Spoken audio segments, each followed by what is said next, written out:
Pinag-aaralan na ng Commission on Elections o COMELEC na dagdagan pa ng mga mall o ang mga mall na magsisilbing polling precinct para sa midterm elections sa 2025.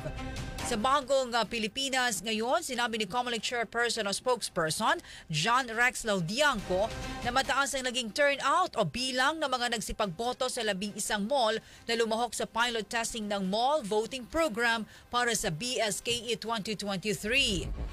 Kaugnay nito, sinabi ni Laudianco na makikipag-ugnayan sila sa mga partner mall owners at operators ng COMELEC para madagdagan pa ang mga malls na pwedeng puntahan ng publiko tuwing botohan. Mas malawak pa nating ipasasagawa ito at tulong ng iba pang mga partner malls dahil kung lahat ng ito ay at no cost to the COMELEC po at no cost to the government. Sila po ang lahat, ang partners malls po natin, ang gumastos ng lahat po para po maisagawa ang mall voting natin. Si COMELEC spokesperson John Rex Laudianco, nabatid na lain ng mall voting program na magkaroon ng mas komportabling pagboto ang mga Pinoy, partikular ang mga kabilang sa vulnerable sector gaya ng PWDs, senior citizens at mga buntis.